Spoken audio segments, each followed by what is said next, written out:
That sounds fun. That sounds fun. Check 1, 2 on the microphone. NEF down, then your car to your home. Every week it's something new. A deep talk or an interview. She'll make you laugh, she'll make you cry. When it's dark out, she's a light. When you're down, get you feeling right. Oh man, that sounds fun. Hi, friends. Welcome to another episode of That Sounds Fun. I'm your host, Annie F. Downs. I'm so happy to be here with you today. As a reminder, this is our last episode in the month of March. As always, we take Holy Week, the week between Palm Sunday and Easter, to rest from podcasting, from recording and releasing. And part of that is to give you a little more time, to give you a couple of hours back this next week, to sit in the importance of the week, to think about, to read, to listen to gospel things, and really spend next week being a little more reflective as we walk towards Easter. So we will be back with you on Monday, April 1st. We also kick off our Let's Read the Gospels Guided Journal Book Club that day on April 1st. So make sure you're subscribed to Let's Read the Gospels podcast. You can listen to the podcast or you'll be able to watch them on YouTube. You grab your guided journal from wherever you love to read books. Make sure you have the guided journal and join our Facebook group. The link is in the show notes below. So remember, we're going to start that on Monday, April 1st. Easter Monday, the start of Eastertide. We will go through Let's Read the Gospels guided journal together. Before we dive into today's conversation, I want to tell you about one of our incredible sponsors. This show is sponsored by BetterHelp. Y'all know we're big fans of therapy around here, but so often we're so busy that we say we don't have time for things like therapy. So just like any other area of our lives, we have to prioritize what is most important in our week. So ask yourself what therapy could do for you, your relationships, your future. Therapy can help you figure out what matters most to you so that you can do more of that. That has definitely been true of my life. Give BetterHelp a try. It's entirely online. It's designed to be convenient and flexible and suited to your schedule, so it is simple to get started. Your session can be done from right at home. All you do is fill out a brief questionnaire. We love a quiz. And you'll get matched with a licensed therapist, and you can switch therapists anytime for no additional charge. Because finding the right match for you is really important too. Learn to make time for what makes you happy with BetterHelp. Visit betterhelp.com/thatsoundsfun and you will get 10% off your first month. That's BetterHelp, HELP.com/thatsoundsfun. Check it out today. Today's episode is one of my favorites of the year. You know, the last show before Holy Week, we always love to bring on a theologian, a pastor, a scholar, someone who can talk about the Gospels in Holy Week with us to kind of prepare us for what we are walking into next week. And today I'm so excited to have our friend, Dr. Joel Muddamalle. Joel serves as the Director of Theology and Research at Proverbs 31 Ministries and is a co-host of the popular podcast, Therapy and Theology, alongside two of our very favorites, Lisa Turkhurst and Jim Kress. He's also the theologian in residence for Haven Place Ministries. His work studying theology and its practical application has led him to conclude that living a humble life is not a sign of defeat, but a mark of Jesus's victory in our lives. And we are going to talk about that today. His new book is called The Hidden Peace. He has an entire chapter about what Jesus was like and his humility. And I thought, man, this is perfect going into Holy Week. Joel is so brilliant, and you are going to learn a ton from him in this one. I cannot wait to hear your thoughts after you listen. So here's my conversation with Dr. Joel Muddamalle. That sounds fun. Joel, welcome to That Sounds Fun. Oh man, I'm so excited, Annie. Thank you for having me.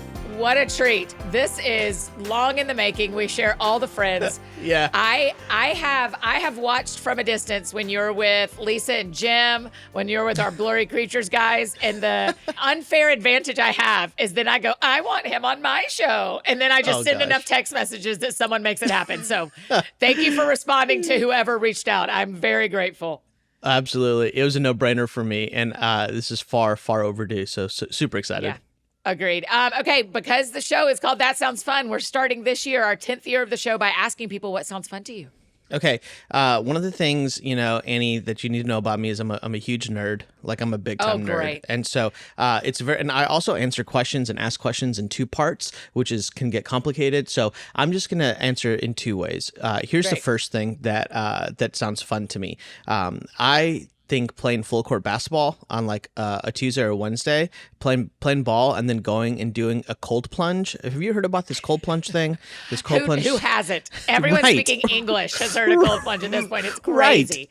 Right. I mean, the host, Josh Brolin on Saturday Night Live did a cold plunge in his monologue.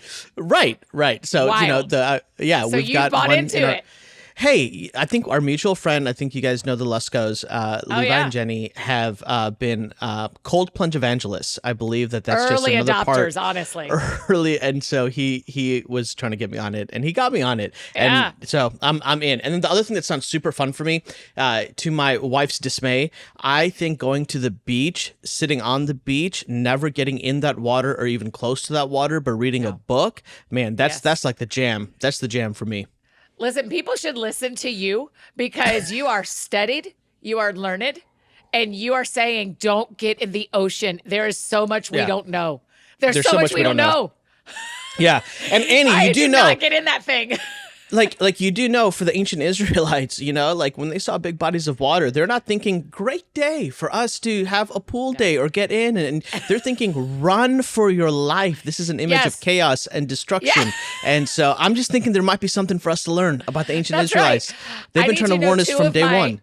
Two of my all-time favorite movies are Meg and Meg 2. Oh, yeah. And people are like, but Annie, you hate the ocean. I'm like, no. I know that stuff is in there. I'll watch a movie all day long because I'm not getting in it.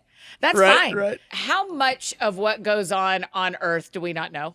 Oh, gosh, I think a lot. To be honest, I think Balaam's donkey is a great example of how much we don't know that's going on. Here's this donkey that sees the angel of the Lord on the path and is like, I am not going in this direction. And yet, he's like, no. Like, you must go in this way. And the donkey refuses. And then finally the Lord opens the mouth of the donkey. And the donkey's like, Joel's paraphrase, you knucklehead. Like, I actually think that's probably what's happening. Like, I'm trying to save your life and you're trying to run into like destruction. But I think there's a lot. And I think there are these breakthroughs, these glimpses of where the earthly and the cosmic are being made aware for us, which is actually a return to Eden. That is what the Edenic vision is. The ancient Israelites and even the Greco-Roman world of the New Testament, they didn't separate earthly and cosmic, earthly and supernatural. Like, this is very much a postmodern, post-Enlightenment, Industrial Revolution kind of thinking because of our uncomfortability with what is unknown. And Annie, as I've been kind of working through the last 2 years on this concept of humility, which has actually been really a life journey for me, I've realized that our awareness of our limits and what we don't know is actually a gracious gift that God gives us, because that is the pivot point in which we have to turn in faith to the one who does know, who is in control. And so, I think there's a lot that we don't know, but that shouldn't freak us out. That should actually have us being more focused on Jesus the Messiah. Yeah, because I think often the ocean is a great example of a bigger story, is that we think we've identified these 10 fish or these thousands of fish, whatever. But there are significant parts of the ocean no one's ever gotten to. Absolutely. And I think on land and in my life, I even had a weird experience this weekend where I kind of had this moment where I went like, oh, the Lord is trying to show me that there is spiritual warfare all the time. Mm-hmm. And that if I'm not paying attention, I will misunderstand what's going on. And I feel like I'm in a place where I just need the Lord all the time to tell me what's going on. Yeah, absolutely. Does that make sense? And do you sense that at times? Absolutely. All the time. I'm right there with you. Is it more profound the older we get, or is it more profound the more ministry is a central part of our lives? That's such an interesting question. I think it's more profound in a combination of both, but I think the age question is directly connected to an experiential question. You know, so it's not age in and of itself, but it's rather the things that take place in the distance from which we're traveling through that age or through that time period. You know, and so it's like, if you just think about, like, I'm Indian. I don't know if you knew that, Annie. I'm Indian, like from India. My parents immigrated here. Yeah, you know, they immigrated here. And back in the day, you know, life expectancy was not great. In India, especially in the rural villages. You can get the amount of people that are dying right now from simple things, malnourishment and diabetes that's unattended to, and just all of the, you know, so the life expectancy is much lower. And if we think about, the only way to gain wisdom or knowledge or whatever the stuff is through a great length of age, you'd be like, well, that kind of doesn't make sense in probably any other place except the Western context, you know? But if we go to other lands, other nations, other countries, we'd say, oh no, it's the experience of what actually takes place. And so you might have somebody who's 25 or 26 in India who has lived like 50 years of life because that is the context in which growth and wisdom and understanding has taken place. And so I think it's some combination of both. You're opening my eyes. I say a lot that I want to live to be 100, and that that's kind of my goal, is to get to 3 digits. But you're opening my eyes to, that is a pretty privileged belief that I will be able to maintain my health. And I do recognize there's a lot of things out of my control, but I have not, until we're having this conversation, I haven't really processed, like, even to believe I have the chance to be 100 is proof of the privilege of my life, that I think that's an option to me. Yeah, so I do this thing on Tuesdays called Theology Talk Tuesday on my Instagram, and I got a question once that I thought was super awesome. And the question was, why does Jesus only live till his mid-30s, like 33, 34 or whatever, and then die on a cross, you know? Like, was that to short-circuit the system? Is it really fair to say that in Hebrews that Jesus was experiencing all, like, did he just get to bounce out halfway through a life cycle, you know? I read that question, I go, okay, this is the perfect example of being disconnected from an ancient world and an ancient context, because the average lifespan of just an average person in the Greco-Roman world, the time that Jesus is walking around, is probably late 30s to very early 40s. Unless you're an aristocrat and somebody who was incredibly wealthy, you know, in the Roman citizenship kind of situation, those folks are living longer, 45, maybe 50. But notice how what we've done is we've imposed our modern understanding of even something as simple, but it's not simplistic, as our friend Jim Kress often says, of lifespan. How old can somebody be? And we're actually trying to impose that onto the biblical context, but it's actually foreign to the biblical context. And so we actually do a little bit of harm to the text. Like, Jesus didn't short circuit the process. Like, he actually lived the full lifespan of a typical average living Israelite of the time. And so that's just another example of something like that. But it seems like his disciples, like when you think about John and Peter, they kept, like, there isn't, across the disciples, there isn't stories of them all dying younger. And Mary is alive the whole time, like his mother Mary. And so what you're saying is really interesting to me, because the other problem we have is in the stories that we read, we don't experience other people dying in scripture in their 30s and 40s. Exactly. So we automatically assume they can live till they're 90 versus 50. Yeah. And I think John on Patmos is thinking, why me? You know, I don't think he's like hype about being the last surviving disciple that we probably know of. Like, I think he's thinking probably like, why me? Like, what's happening here? Because there is a longing to be that's Paul's struggle. You know, I long to be with Jesus, and yet it's beneficial for me to be here on earth now, and it's that tension of the already but not yet. Wow.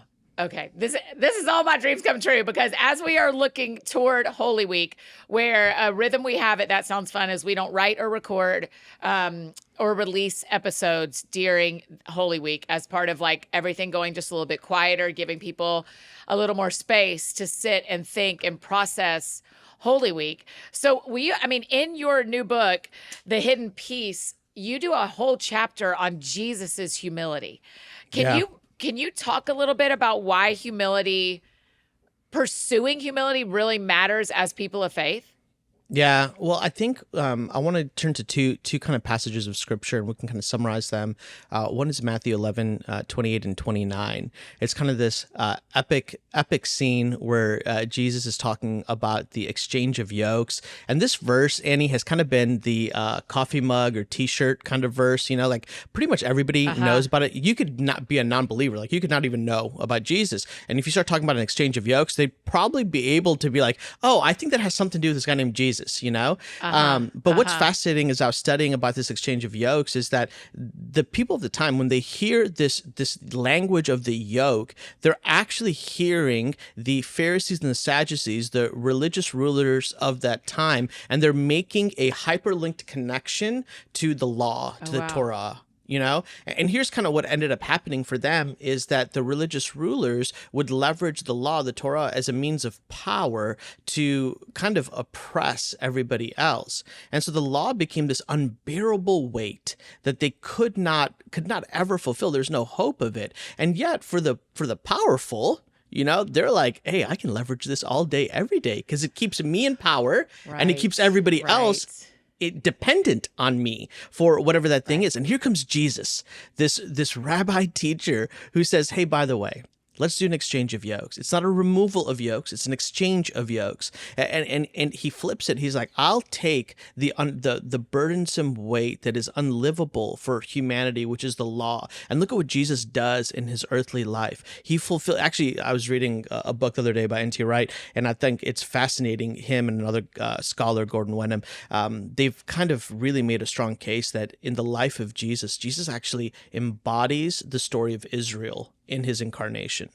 So like everything that Jesus is going through, like even the wilderness temptation, that's a retelling of the Israelite story, right? Like all this stuff is happening. And what Jesus is like full callback. Jesus is a full callback. Yeah, like the whole thing, like it could be like I think somebody should do this on Instagram or on social one day, is just do like all these moments and do the callback, Yeah. It's like a great comedian who sets up a joke in the very beginning and calls back at the very end. And you're going. Like, So I think that's happening. And then Jesus is saying, you're actually right. You can't carry the weight of the law, but I can. And so let me do it. And so he takes on that. And then he gives us a wearable yoke. But it's that second part that is super fascinating. He says, come and find rest. It's this invitation. Come with me and find rest because I am, and he uses these two words, gentle and humble. And that Greek word for humble is tapienos. And I did a bunch of study on this. In the Greco-Roman world, if you used this Greek word tapienos, everybody and their mamas would be running away from you. It is Marcus Bart, a whole bunch of other scholars, much smarter than I, have found that this word almost overwhelmingly has a negative connotation throughout this time period. And isn't it just like Jesus to take something that has this totally negative connotation and flip it totally on its head? I mean, this is telegraphing the cross, the ultimate sign of defeat, and flipping it on its head so that I think Tom Holland, the historian, not Spider-Man. Very important detail. I was reading a book. Tough. Yeah. I think he makes a claim, and it's like within 200 years or something that the cross kind of is starting to change in terms of its symbolic kind of focus, and on how it's viewed, which is amazing because we're talking 3,500 years before this. It's almost universally understood as a sign of defeat. Well, the same thing is happening with this word humble, and this is what Jesus does. He says, hey, come and be with me. And if you want to experience true rest, if you want to experience peace, if you want to experience shalom, it's this upside down thing. And we all are like, yes, we want to experience that. My goodness, we want to experience that. And then it seems like the very last thing that we're willing to do in order to experience that is to pursue humility.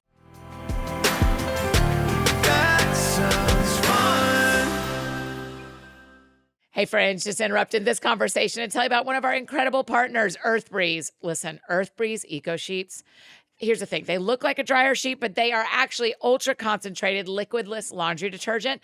It is the best of all worlds. Earth Breeze is tough on stains and odors while being kind to the planet and your skin. It could not be easier, y'all.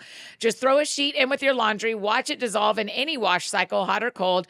There's no measuring, no mess, and best of all, no wasteful plastic jug that takes up a lot of space. This is helpful to me in my New York apartment. Earth Breeze Eco Sheets are dermatologist tested, hypoallergenic, and free of bleach, dyes, and parabens. There's also a fragrance-free option. Earth Breeze got rid of the unnecessary chemicals for a formula that is kind to sensitive skin of all ages, including babies. Earth Breeze offers flexible subscriptions delivered via carbon offset shipping right to your door for free, because unfortunately you will never run out of laundry, but now you'll also never run out of detergent. So right now my friends can get 40% off Earth Breeze just by going to earthbreeze.com/thatsoundsfun. Y'all, what a deal. Oh my gosh. earthbreeze.com/thatsoundsfun and cut out that single-use plastic in your laundry room and claim 40% off your subscription. That's earthbreeze.com/thatsoundsfun. Another incredible partner I get to tell you about, Hiya Health. Listen, I know my mini BFFs don't want to talk about taking their vitamins, but parents, I have got a great tip for you. Hiya Health has got children's vitamins that they are going to love and you are going to love. As a parent, you can trust it. We know that so many of the kids' vitamins out there are just like candy in disguise because they're filled with sugar or gummy junk that kids don't need. But that's why Hiya Health was created, the pediatrician-approved superpowered chewable vitamin. Hiya is pressed with a blend of 12 organic fruits and veggies and has 15 essential vitamins and minerals. It's non-GMO, vegan, dairy-free, allergy-free, gelatin-free, nut-free, and everything else you can imagine. It is just vitamins. It's designed for kids of all ages and sent straight to your door, so you have one less thing to worry about. You also get these really cute stickers for your first shipment so your kids can decorate their glass bottles. It is so adorable. We've worked out a special deal with Hiya Health for our friends to get the best-selling children's vitamin. You get 50% off your first order, you guys. We have a lot of deals today. 50% off. To claim this deal, you got to go to hiyahealth.com/thatsoundsfun. That's HIYAHEALTH.com/thatsoundsfun. And get your kids the full body nourishment they need to grow into healthy adults. Okay, now back to our conversation with Joel. That sounds fun.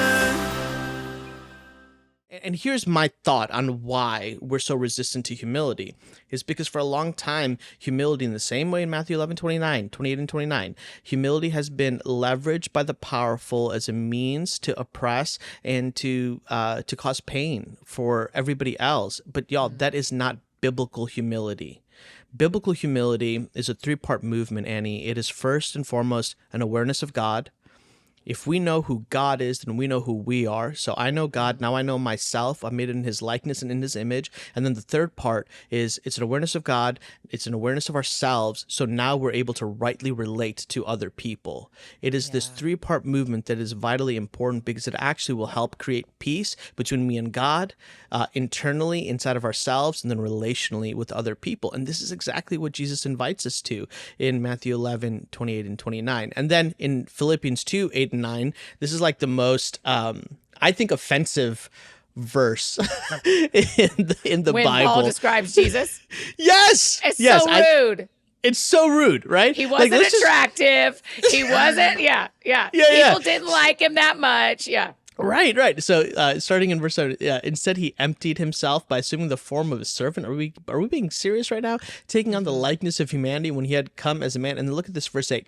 He humbled himself by being obedient to the point of death, even to death on a cross. It's like if it wasn't just bad that he became human, but in being human and fully God, but taking on humanity, in being human, he then submitted himself to death on a cross. Like it's from bad to worse. But then verse 9, like this doesn't end in verse 8. Verse 9 is the therefore. For this reason, God exalted him. Look at the language of exaltation. And gave him the name that is above every name, so that the name of Jesus, every knee will bow in heaven and on earth. And this is cosmic language. It's talking about both the earthly and the supernatural, and every tongue will confess. And so here's the humility, scholars call this the divine humility of Christ. And the path to exaltation, fascinating, is actually through humility. Like it was necessary for the incarnation, for Jesus to take on humility in the form of becoming man. And that was his path to exaltation. It feels like, and you do this so beautifully in the book. I can't wait for people to read the hidden piece if they haven't gotten it yet, because you really chop that up and talk about how each part of that Jesus did, each part of that scripture he actually did. And so let's talk about a couple of his humble choices, particularly in Holy Week. And I would just I want to bring a couple of them up, and I would love for you to riff on them. So for example, from the beginning, when he let Judas in, he knew who Judas was. Yeah. And that's a humble choice, right? To let one of your best friends let your traitor become one of your best friends. And Jesus knew the whole time. What kind of humility is that? How do we model that in relationship? Are we kind of choosing that with everyone? Like every single person could be the traitor, and yet he knew who it was. Yeah. Why was that? What was that about? I mean, this is a bit speculation on my part, but I would say this way. I think one of the principles that we're supposed to learn from here is that even Jesus, who is 100% God and fully human, right? And he knows that the cross is in front of him, and he knows exactly what Judas is supposed to do, is going to do. He's unwilling to not risk the intimacy and the vulnerability of the relational moment at that time. Yeah. Like, I think this is like a human thing. Because, Annie, if you and I made every decision in our human-to-human relationships based off of, like, the potential of hurt, the potential of ruin, the potential of somebody backstabbing us, or whatever relational, them walking away, whatever it might be, we would live lonely lives. People do that, Joel. People absolutely do. We talked about it at dinner last night. It's crazy you're saying this. We talked about it at dinner last night. One of my friends was recounting some things that he feels embarrassed about from a previous relationship. And another friend says, but you were willing to risk. So you gained all these beautiful things, and you leave with 2 embarrassing moments. But if you are unwilling to do that risking, you will also not gain the rewards. And so Jesus choosing to risk that also allowed him to be loved by Judas at some point, right? Exactly. Wow. And I think too, like, we're thinking about it from the context of Jesus. Sometimes I think it's good for us to also flip it and think it of the context of Judas. Yeah, do that. Judas knows what he's going to do. He's fully aware of his decision making. And I just think this is an invitation. Throughout the book, I talk about Not from the start, though, right? He doesn't know from like the day he meets Jesus, does he? No, I don't think he knows from the day he meets Jesus. But here's the other thing. This is so good, Eddie. I don't think anybody wakes up one day and says, today I'm going to destroy my entire life and all the relationships that, like, there's, but no one robs a bank the first time they think of taking money. That's exactly right. It's a series of small character compromises that is an avalanche of decision making that turns into that catalytic moment where the whole thing falls apart. But what I think we need to become better at is tracing when that first heart compromise inclination took place, the first character compromise. And I think it was like probably early on when Judas was like, this dude is spending all his money on poor people that don't even love him. They're like, like this ain't right. Like, I think those were the conversation. It's interesting in the book. I talk about hidden pride. Hidden pride is so deceitful, Annie, because it presents itself as the fruit of the spirit. So hidden pride, for Galatians chapter 5, Paul's using this agricultural language: love, joy, peace, patience, kindness, right? Hidden pride presents itself in those ways: love, joy, peace, patience, kindness, goodness, gentle. But at the very center of it, it is corrupt. It's not aimed Godward, it's aimed inward.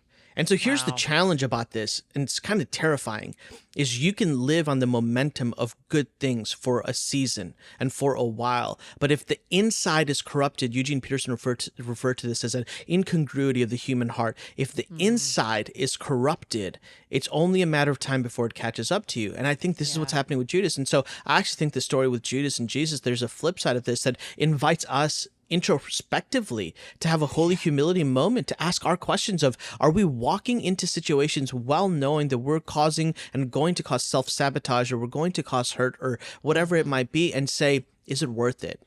Here's the kindness and the generosity of Jesus and his invitation to us that ought to to have us repent, to turn from our ways and turn towards him. Because the path that Judas took obviously wasn't the one that is the path that God wants for his children.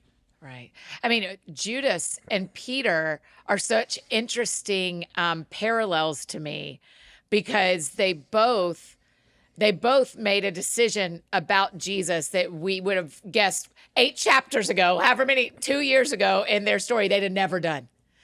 And their stories end so differently, Joel. So what's the humility in Peter versus Judas after they do the thing that allows Peter to be restored and Judas to not? I mean, Judas' story is so tragic to me. And watching The Chosen breaks my heart because he's such a nice looking guy with these beautiful blue eyes. And it's just like, seems like, no, don't be Judas. Don't do it.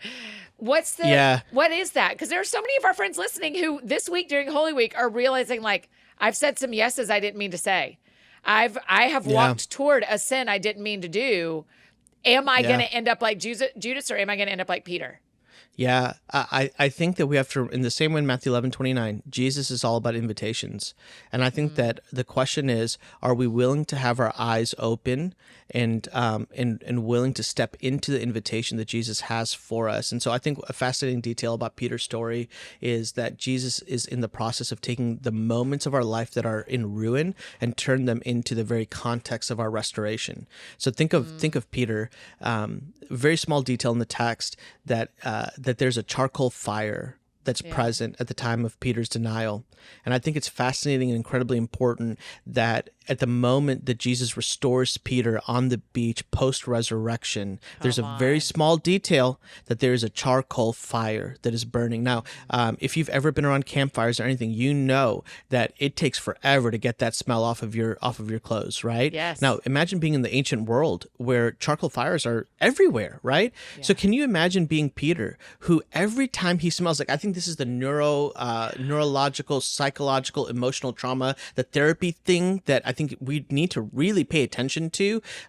This is why when I do the podcast series with Lisa, our friends Lisa Turkers and Jim Kress, Therapy and Theology, like, I'm always trying to show, like, hey, the theological and the therapeutic go together. Like, they come hand in hand. Yes. Do we actually not believe, Annie, that every time Peter is going to come across a charcoal fire, he's not going to be triggered? Right. He's not going to be traumatized? Right. He's not going to remember, this is the time that I betrayed my best friend. Even after I said I was it Luke not. That says they made eye contact. Ugh. And they made eye contact. Yeah. That is the worst detail in the whole Bible to me. That is so heartbreaking. Yes. That's so heartbreaking. Then you have Jesus intentionally in a charcoal. Why? And I think it's because what Jesus is inviting Peter to, that he actually, I think, invites Judas to. It just happens to be that Judas denies it.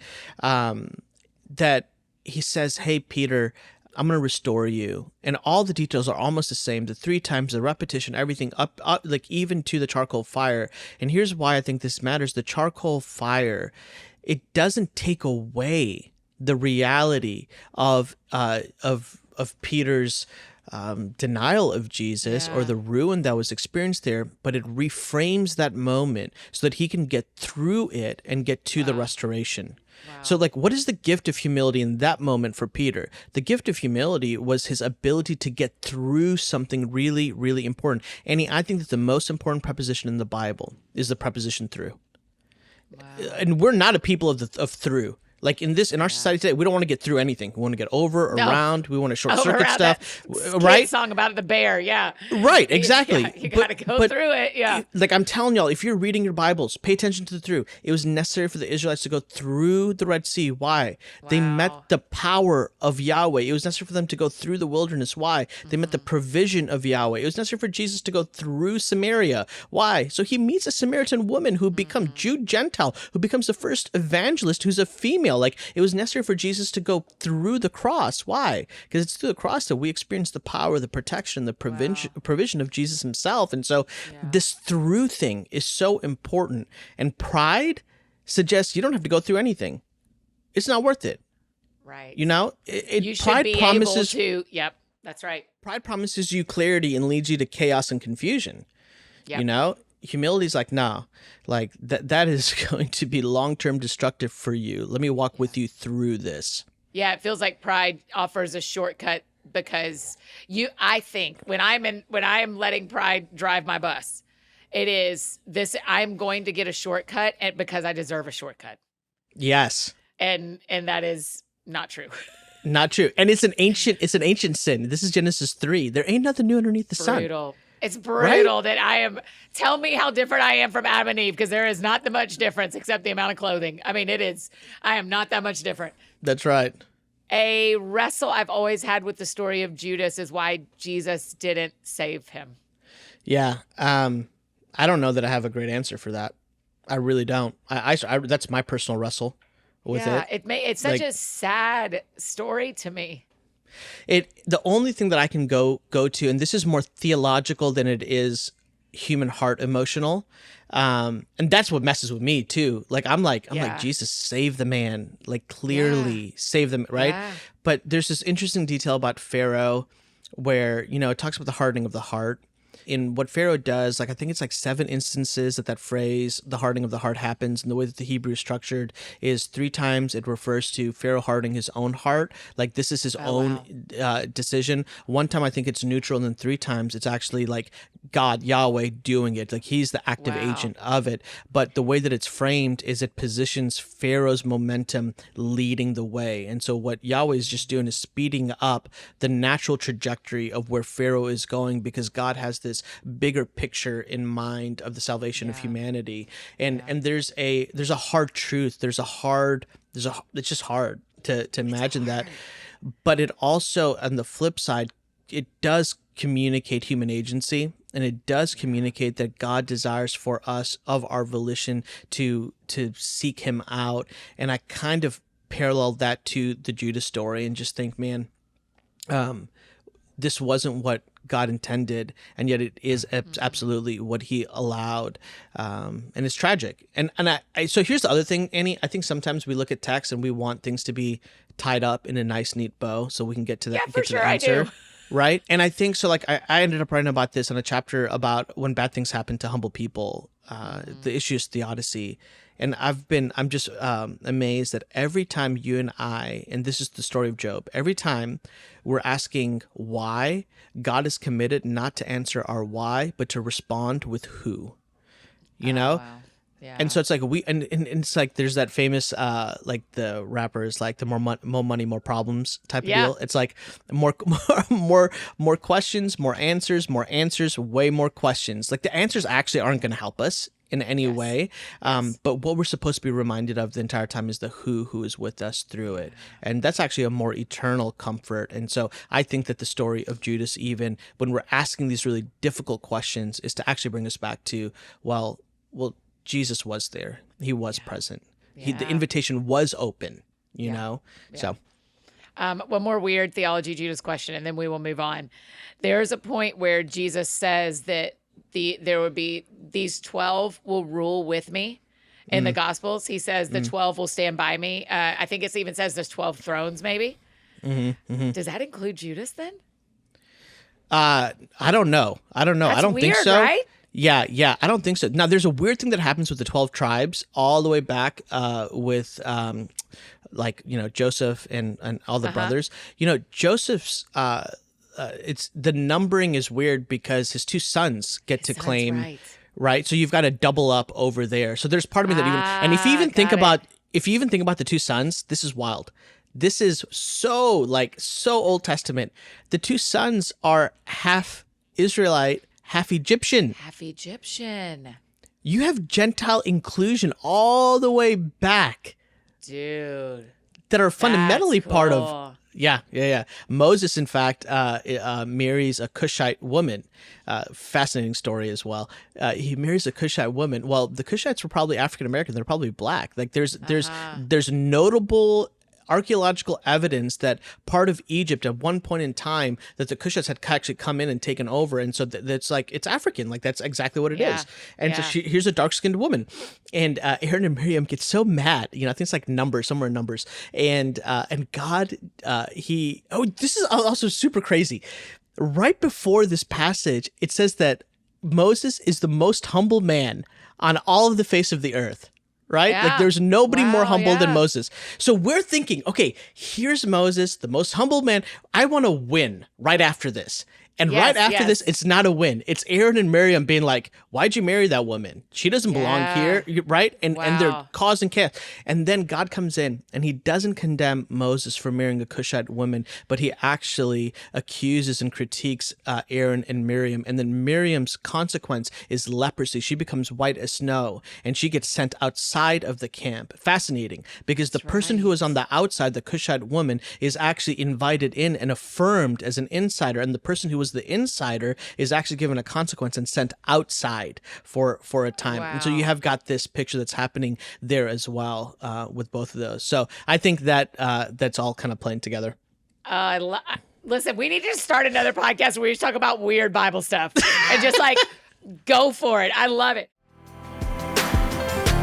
That sounds fun. And I have another incredible partner to tell you about, Beam. Y'all, I just recently sent a bag of Beam Dream powder to a friend because she was telling me she was having trouble sleeping. I knew exactly what I wanted her to try. Y'all, this stuff, if you need a good night's sleep. I also told my dad about it. Beam Dream powder will do it. And today, my friends get a special discount on their science-backed healthy hot cocoa for sleep with no added sugar. Here's how it works. You just mix the powder into hot water or milk and froth it and enjoy before bed. They have really good flavors like chocolate peanut butter and cinnamon cocoa. And it's only 15 calories and 0 grams of sugar. Other sleep aids can leave you groggy the next day, but Dream has a powerful all-natural blend of reishi, magnesium, L-theanine, and apigenin, and melatonin to help you fall asleep, stay asleep, and then you wake up refreshed. It is wild, you guys.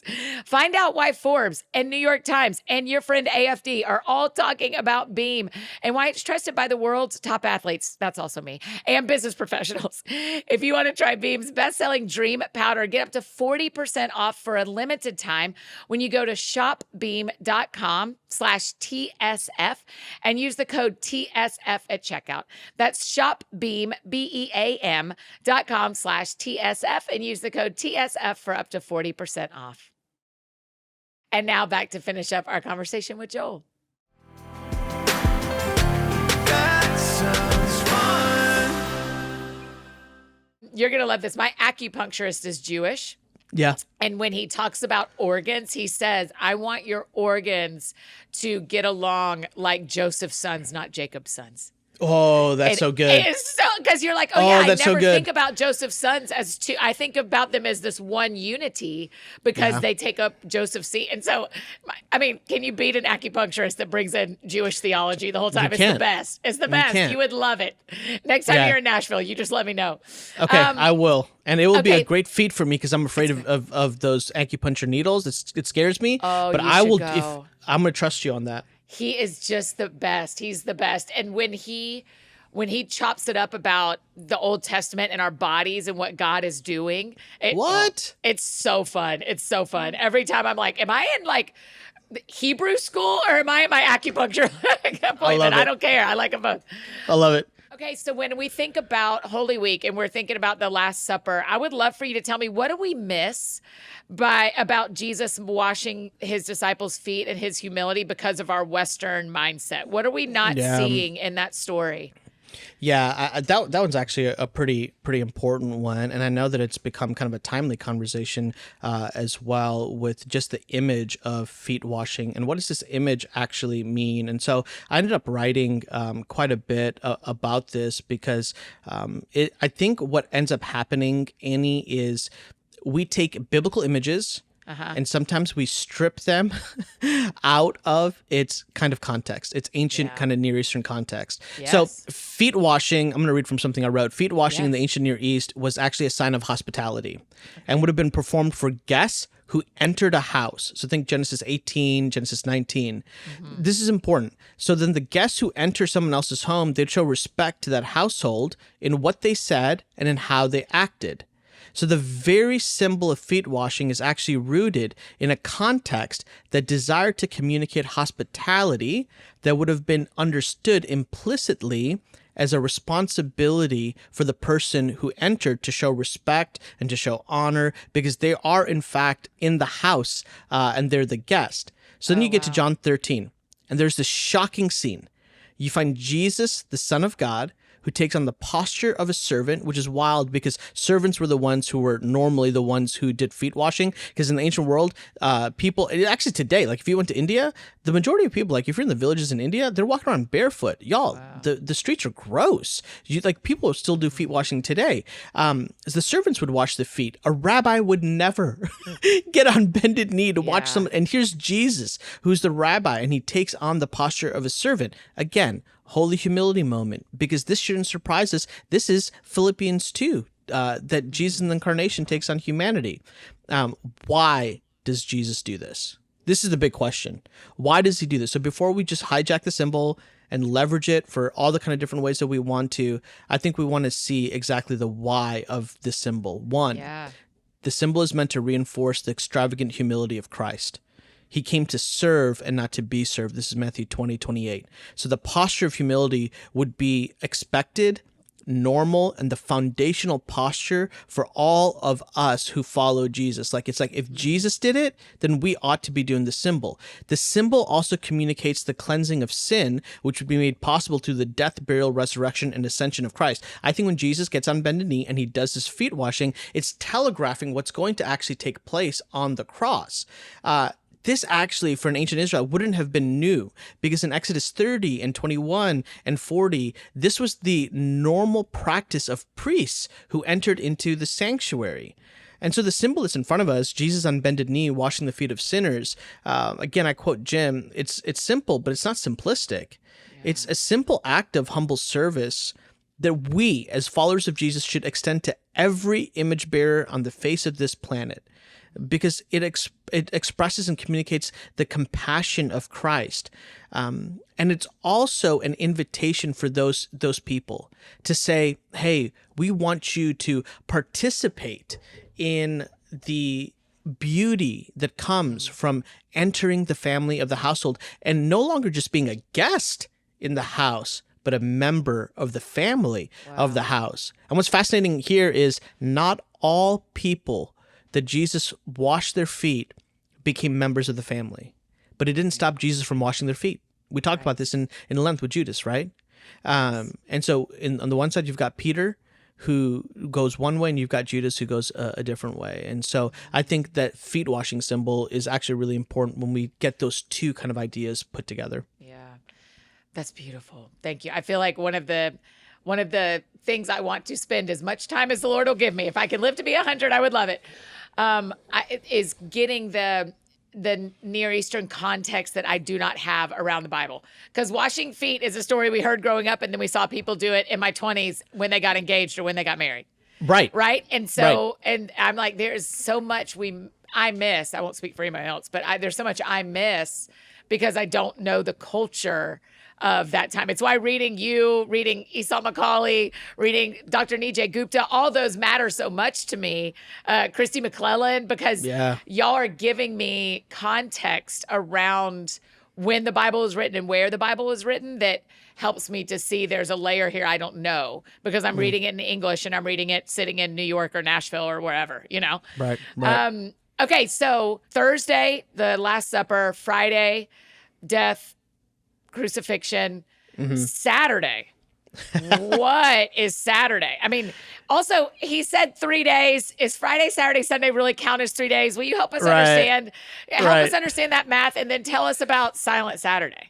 Yeah, the math. So here's the funny thing. I don't know if I should say this out loud, but I'm Indian. I'm supposed to be really good at math, and I'm actually not good at math at all, Annie. It skipped a generation. My oldest son is 12. He is like a math whiz. And my mom, she put me in Kumon. She did all the things to help me get better at math. And it's just, God has not designed me to do math. And so this one is actually difficult. I'll punt on that one to some other brilliant scholars. But here's the big idea on the 3 days thing, that the way that the ancient Israelites and also in the Greco-Roman time period, the way that they did math from when a day started to when it ended was different than ours. There's a difference between the sundown and sunrise. And so that has something to do with the 3 days. The one that's more fascinating to me, because the 3 days is interesting, but at the end of the day, it's like Jesus died and then he rose again, again, right? That's right.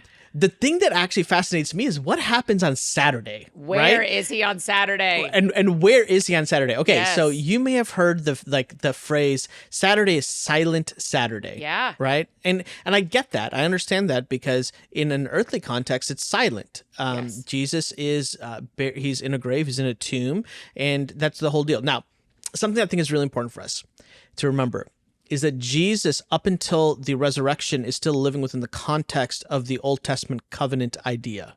Okay. Like Jesus has submitted himself willingly, this is his humility, to humanity, to his humanity. Yes, right? And in so doing, he willingly subjects himself to the law of the Old Testament covenantal kind of idea. So here's the big question I want us to all ask. Where do the righteous dead of the Old Testament go? Where do the righteous dead of the Old Testament go? All throughout the Old Testament, Psalms, in Abram, think about all the times that Abram, the patriarchs, say, I wish to be gathered up to my fathers. What does that phrase, gathered up to my fathers, means? And then David talks about Sheol. Don't leave me in Sheol. Well, what is Sheol? Okay, the way that the ancient Hebrews understood the conception of the world is that the underworld actually had two spaces. You had Sheol, which is the covering, and then I'm going to use some Greek words from the New Testament. You had Hades, and then the depths of Hades. So the underworld was split into two places. At the very depths, at the lowest level, that was the place where the angelic beings that are evil, that have gone into rebellion, that they're in chains, they're in Tartarus. This is what's happening in 2 Peter 2:4. They're actually witnessing all these things that are taking place on Silent Saturday. But then you also have where the righteous dead are, and they're waiting for the Messiah to come. So where does Jesus go on Holy Saturday? So I want to read from Ephesians 4. This is Paul. We shouldn't skip any verses of the Bible. So I don't know why we skipped these verses. Verse 7, Ephesians 4:7. Now grace was given to each one of us according to the measure of Christ's gift. For it says, and he's quoting, when he ascended on high, he took the captives captive, but he gave gifts to people. But what does he ascended mean, except that he also descended to the lower parts of the earth? The one who descended is also the one who ascended far above all the heavens to fill all things. So what in the world? The earth. The lower parts of the, what does this mean? A callback to our ocean conversation. That's exactly right. Okay, so here's what it means. I'll just summarize it for the sake of time.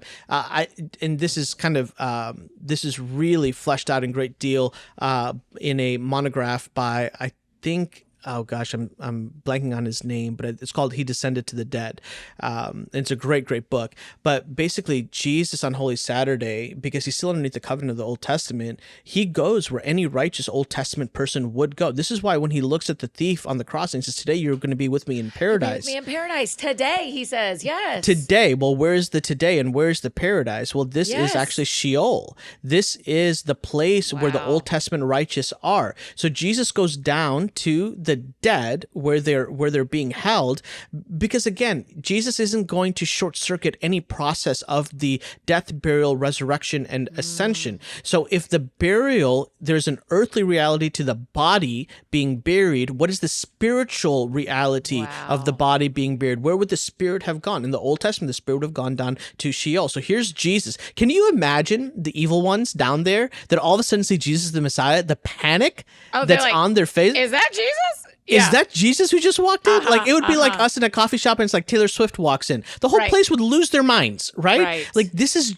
everybody knows who Jesus, and Jesus walks in. And then it says that he proclaims. So what is he doing? I think that he's actually proclaiming the announcement, that Greek word proclaim, that evangelion, it has militaristic terms, right? And so it's actually a victory cry. And he's kind of like saying, I did it.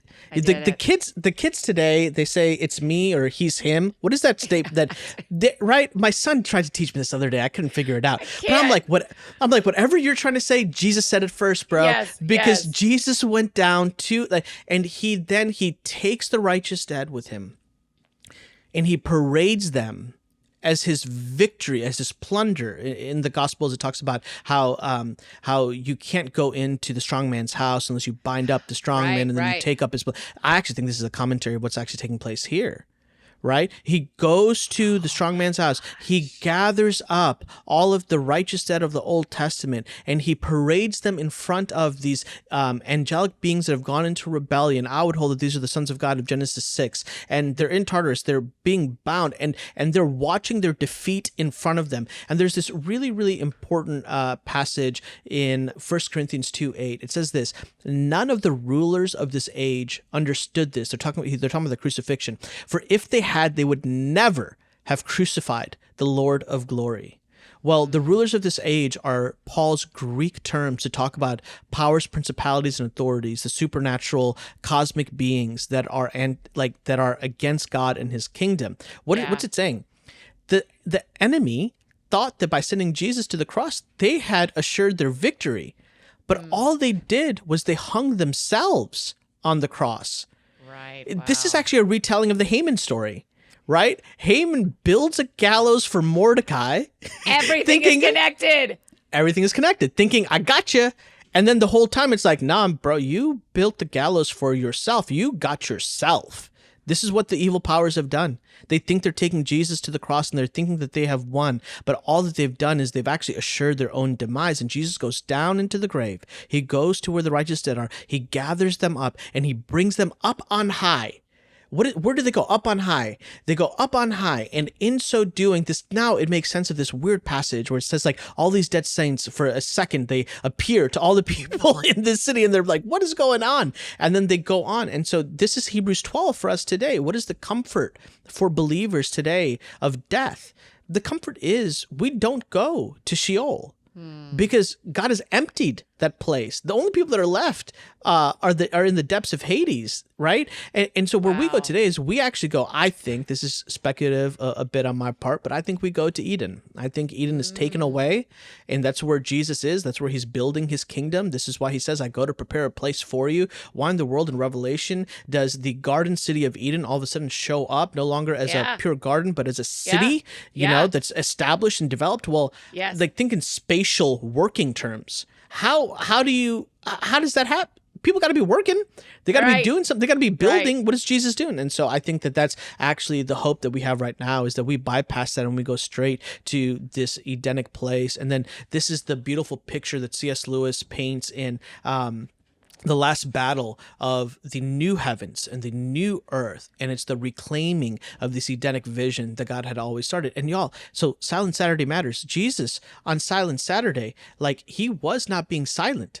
Jesus was actually proclaiming the gospel. Jesus was robbing the graveyard of death. Jesus was setting the captives free. Jesus is victorious. And that's what Silent Saturday is actually setting us up for the resurrection.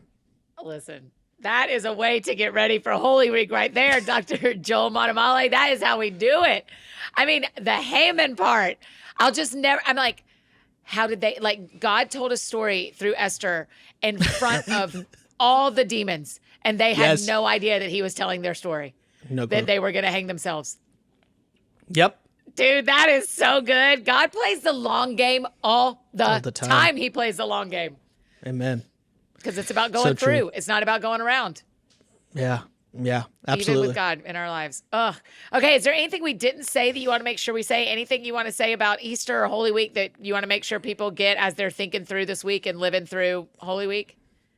I mean, I think that the through thing is still the place that I want us to go back to and spend time in.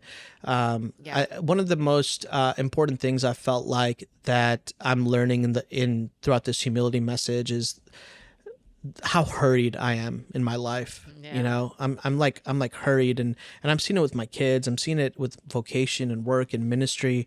I'm hurrying to achieve something, and in the hurrying to achieve something, I'm actually missing who I'm becoming in the process. Wow. And what a tragedy. You know, like what a tragedy to hurry to get somewhere, and you get there and you look at yourself and you're like, am I even happy with who I am? Is this even the person that God wanted me to be when I got to the destination? Wow. And so I think during Holy Week, it really is this invitation to slow down, to live an unhurried existence, to look at Jesus's life and say, wow, Jesus submitted himself in holy humility to every part of the human existence. He didn't that's why I think Silent Saturday is so important. He didn't short circuit the process 1 ounce. He went through each of those moments so that, Philippians 2, 8 and 9, he might be exalted. And then in Ephesians, it says that you and I right now, we're seated with Christ at the right hand of the Father. And it's this fascinating, this thought that right now that we could be experiencing the human and heavy heartache of a fallen world, but simultaneously we're anchored in the promise of Jesus who sits at the right hand of the cross. Jesus doesn't get to the right hand of the cross unless he goes through the process of the Holy Week. And he invites you and I to be a people who go through. And this is where I just really do believe, Annie, that this humility message is so important, because humility is not a checkbox that you check and that you move on from. Humility is in fact the soil of the Christian life that we're to live from. And like any good soil, we have to come back to, and we have to tend to that soil. And so during this Holy Week, I would just give an encouragement to tend to the soil of humility that is in your life, and just to see where's the presence of Jesus, because that's what we're aiming for. That's beautiful. Dr. Joel, thank you for coming on That Sounds Fun. I hope it is the first of many times. When you say, can you come? My answer is yes. I will be. Okay, great. Consider it. We will need you some more and talk about some more weird Bible-y things. And you do a beautiful job in your books and on socials of increasing my curiosity around Scripture and around who Jesus is. And I think that's how we keep falling in love with someone over and over again, is we stay curious about them. So thank you for helping me to continue to fall in love over and over again with Jesus. I'm really thankful for your work. You're welcome. So awesome. Thank you. Oh, y'all, isn't he brilliant? Isn't he brilliant? What a perfect episode. Has me thinking about so many things as we go into Holy Week. I hope that you will take some extra time next week. Maybe listen again, grab Joel's book, The Hidden Peace, and read through it next week. Or just sit and think and use your time to listen to music and maybe listen to the Gospels, and just maybe a little more time this next week sitting and thinking about what this week holds historically and what Easter is really about. Make sure you go also and follow Joel on social media. Tell him thanks so much for being on the show. I hope he comes back very soon. And listen, him on our friend Blurry Creatures podcast. Wild episodes, guys. You can go and listen if you want to. They are wild. They're great.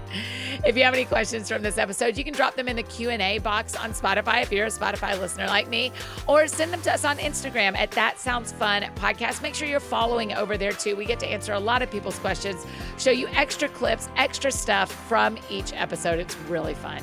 If you need anything else from me, I'm embarrassingly easy to find. Annie F. Downs on Instagram, Twitter, Facebook, all the places you may need me. That is how you can find me. And I think that's it for me today, friends. Go out or stay home, do something that sounds fun to you, and I will do the same. What sounds fun to me today and this weekend going into Holy Week is getting outside a little bit more, getting quiet a little bit more, and I am really looking forward to it. Y'all have a great weekend. And remember, no shows airing next week for Holy Week, but we will be back here on Monday, April 1st, the day we start our Let's Read the Gospels guided journal, with a really special conversation and the start of a new series with our friend, Dr. Scott McKnight. We'll see you guys back here on April 1st. Happy Easter. Christ has risen indeed. That sounds fun. That sounds fun.